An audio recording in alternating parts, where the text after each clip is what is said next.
Creative chef சேனலுக்கு உங்களை அன்போடு வரவேற்கின்றேன். ஹாய் ஹலோ ஃப்ரெண்ட்ஸ், எல்லாரும் எப்படி இருக்கீங்க? எல்லோரும் நலமோடு வாழ வேண்டுமென இறைவனை பிரார்த்தித்தவளாக இன்னைக்கு நாம பருத்திப்பால் எப்படி செய்யறதுன்னு பார்க்கலாம் ஃப்ரெண்ட்ஸ்.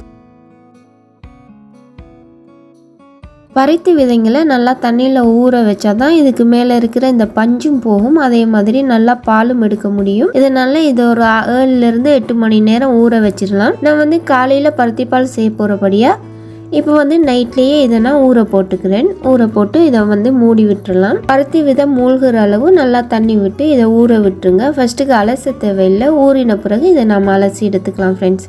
ஓவர் நைட் ஊற வச்ச பருத்தி விதைங்க. பருத்தி விதை நல்லா ஊறிடுச்சு. இதை 2-3 டைம் தண்ணி மாற்றி நல்லா அலசி விட்டுக்கலாம் ஃப்ரெண்ட்ஸ். பஞ்சு திரண்டு இருக்கும், இதெல்லாம் எடுத்து விட்டுறலாம். இதை நம்ம மிக்ஸி ஜாரில் பால் எடுக்கிறப்போ மிக்ஸி ஜாரில் சிக்கிக்கும்.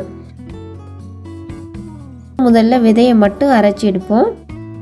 தண்ணி விடாமல் இந்த மாதிரி 1-2 அரைச்சப்புறம் கொஞ்சம் கொஞ்சமாக தண்ணி விட்டு அரைச்சி திக்கான பாலம் எடுத்துக்கோங்க. இது ஒரு 2 டைம் அரைக்கிறப்போவே இதில் இருக்கிற எல்லா பாலும் வந்துடும். கொஞ்சமாக தண்ணி விட்டு அரைச்சி இந்த மாதிரி ஃபில்டர் பண்ணி எடுத்துக்கோங்க. கையால் நல்லா அழுத்தி பிழிஞ்சி பால் எடுத்துக்கலாம். விதையை 2 தரம் தண்ணி விட்டு அரைச்சாலே இங்கே பாருங்கள் இதில் இருக்கிற எல்லா பாலும் வந்துடுச்சு. வெறும் சக்கை தான் இருக்குது. இனிமேல் இதில் பால் எடுக்க முடியாது, அவ்வளோதான் ஃப்ரெண்ட்ஸ். பச்சரிசியும் பாதாமும் இதில் ஊற வச்சுருக்கேன். 3 டேபிள் ஸ்பூன் பச்சரிசியும் பாதாமும் ஊற வச்சுருக்கேன். நம்ம பாலை பருத்தி பால் தனியாக காய்ச்சினா நமக்கு கட்டித்தன்மை வராது. அதில் கொஞ்சமாக பச்சரிசி சேர்க்குறப்போ நமக்கு கட்டியாக மாறும் ஃப்ரெண்ட். மிக்ஸி ஜார் எடுத்துக்கோங்க. இதில் ஊற வச்ச பச்சரிசி, பாதாம், 3 ஏலக்காய், 1 ஸ்பூன் மிளகு, சுக்கு 1 ஸ்பூன், கொஞ்சமாக தண்ணி தெளிச்சு விட்டு அரைச்சி எடுத்துக்கலாம் ஃப்ரெண்ட்ஸ். 1/4 கிலோ பருத்தி விதை எடுத்து ஊற விட்டுருந்தேன் ஃப்ரெண்ட்ஸ். 100 கிராம் வெல்லம் எடுத்துருக்கிறேன். இதையும் நம்ம இப்போ கரைச்சி எடுத்துக்கலாம். கடாயில் பருத்தி பாலை வடித்து சேர்த்துக்குவோம். இன்னும் கொஞ்சம் திப்பியாக இருக்கும், ஒரு தரம் வடிச்சிடலாம்.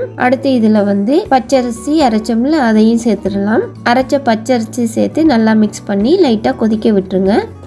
நல்லா கொதிச்சு இது வரட்டும். நம்ம முன்னாடியே பருத்தி பாலுக்குள்ள வெல்லம் ஊற்றணும்னா திரஞ்சி போக வாய்ப்பு இருக்கு. அதனால முன்னாடியே வெல்லம் சேர்க்க தேவையில்லை. இந்த அளவு பால் கட்டி பட்டு வரட்டும். பால் இந்த அளவு திக்னஸ் ஆகி வர்றப்போ இப்போ நம்ம தேவையான அளவு வெல்லம் சேர்த்துக்குவோம். வெல்லத்தையும் வடிகட்டி சேர்த்துக்கிறேன். வெல்லம் சேர்த்து நல்லா கிளறி விட்டுக்கோங்க. அடுத்து இதில் சுவைக்காக 1/4 கப் தேங்காய் பால், சிறிதளவு உப்பு சேர்த்து நல்லா மிக்ஸ் பண்ணி விட்டுக்கோங்க ஃப்ரெண்ட்ஸ். நல்லா கொதிச்சு வரட்டும். இந்த அளவு திக்னஸ் ஆகி வந்தப்புறம் இதில் நெய்யில் கொஞ்சமாக தேங்காய் துருவல் சேர்த்து வறுத்து வச்சுருக்கேன். அதையும் இதில் சேர்த்துருக்கிறேன். இது சுவைக்காக தான் ஃப்ரெண்ட்ஸ். நல்லா சேர்த்து கிளறி விட்டுக்கோங்க. மழை டைமில் இந்த மாதிரி பருத்திப்பால் குடிக்கிறதுக்கு ரொம்ப சூப்பராக இருக்கும். பருத்திப்பால் குடிக்கிறப்போ நமக்கு நெஞ்சில் இருக்கிற சளியெல்லாம் வெளியில் வந்துடும் ஃப்ரெண்ட்ஸ். அவ்வளோதான் ஃப்ரெண்ட்ஸ், நம்மளோட பருத்திப்பால் சூப்பராக ரெடி ஆயிடுச்சு. நல்லா காரமாகவும் இருக்கும். இந்த வீடியோ உங்களுக்கு பிடித்திருந்தா லைக் பண்ணுங்கள், சப்ஸ்கிரைப் பண்ணி பக்கத்தில் இருக்கும் பெல் ஐக்கனை கிளிக் பண்ண மறந்துடாதீங்க ஃப்ரெண்ட்ஸ்.